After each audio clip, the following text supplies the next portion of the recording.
Iniinda ko lang sir yung yung sa paa ko. Ano nangyari? Natapilo kasi ito dati. Tapos may kirot pa rin kasi siya. Pero nakakalakad naman ako. Pero pag naglalaro ko Naiintindihan kita. Alam mo yung pagka kung kailan napagod ng konti, dinidiinan mo. Parang may irritation dito sa gitna. Parang uncomfortable pa rin. Pero wala na yung pamamaga, nakakagaling ka na. Pero alam mo may mali sa loob, parang may nakakalso pa rin ng maliit na nakakapagpainita sa atin, lalo pag malamig ang panahon. Oh. May parang may gets ko na yan. Hindi na perfect yung pagbalik ng talus joint mo. Kaya ganun may irritation. Lalo kung nagbago ka ng sapatos, walking ka ng walking, may nangangalay dito, o dito. Pero madali lang yan yung ganyan, napakadali na niyang ayusin. Kumbaga, ayun, parehas kayo siya ako namamaga, pero naayos na. Ayos na. Bali mo yung issues mo. Nagigets kayo sila. Bali mo na yung dalawang ano ba? Sige, ikaw ka dyan. Dali lang yan.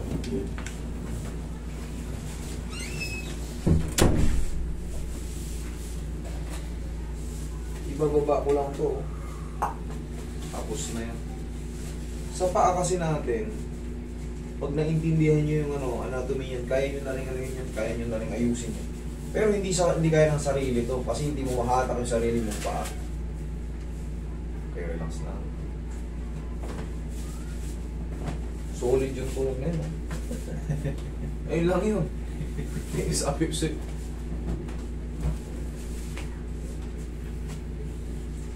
Kahit pa ibaldog mo na ngayon, kahit ano na yan. Kailangan na makabalik siya.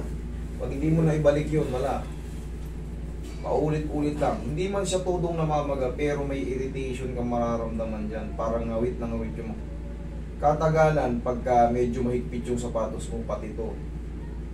Hindi to. Yan dyan, Mangalay po. Mangalay yan. Kasi imbalance, hindi mo may diinan sagad-sagad talaga. Yung gusto mo, yung normal na naididiin natin, hindi mo magawa yun kasi pag meron talagang meron talagang parang may hindi nakakabalik. Pero yan ngayon, naramdaman mo yun? Oo, tumunog eh. Ayun yun. Ang bilis. Sabi ko sa inyo, mabilis na ayusin to, lalo sa akin, siyempre. Kumbaga, ito yung ko talaga eh. Ito yung kauna-unahang binaster ko talaga. Kasi ito eh, kumbaga safe to eh. Paa, hindi ka mamamatay rito eh. Mga tapilok. Kumbaga, sa mga sumusunod sa akin, ito muna yung pag-aralan nyo. Kumbaga, nagsisimula kayo. Paa muna. Maraming player ang napipilay na tatapilok sa court.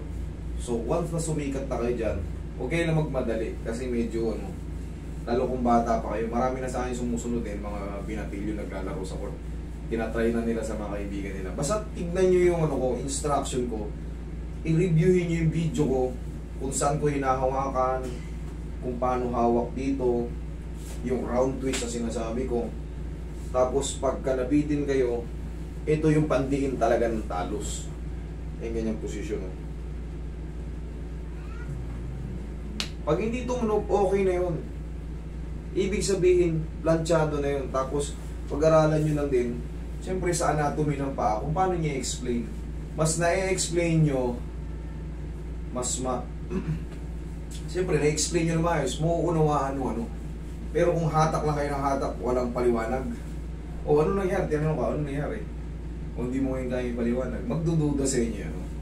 Kaya kailangan manood din kayo ng mga anatomy para alam nyo kung ano yung mga tawag sa mga buto-buto natin dyan, mga tarsals natin dyan. Meron yan. 4th, 5th, 3rd. Yan, phalange. At talus joint, calcaneal. Oh, sige, exercise mo ng ganun-ganun ko lang yan. Tignan mo yan. Lima siguro yan. Parang balik na sa dati. Na-refresh na. Na-refresh. Yung parang yung... Ito pala yung umangat sa'yo, idol. Ito pala yung umangat sa'yo. Ito. siguro, bumaba ito umangat. Nung paghata ko, lumubog eh. Naramdaman ko sa kamay ko ito. Siyempre, may mga pagganong ligaments yan. Hindi naman puro buto lang tayo dito. Ayan o.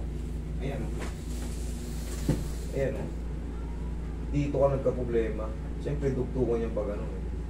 Kaya nangangawit, siyempre. Pag ito, yan o. Pag-ano, may pag-ano. Dito ka nagkaroon ng problema.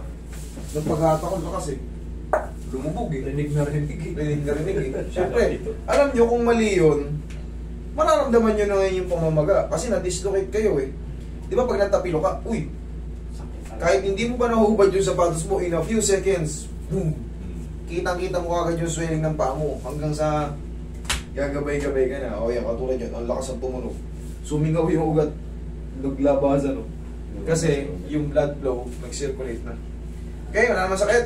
Okay. Goods na. Goods na. Thank you Thank po. you.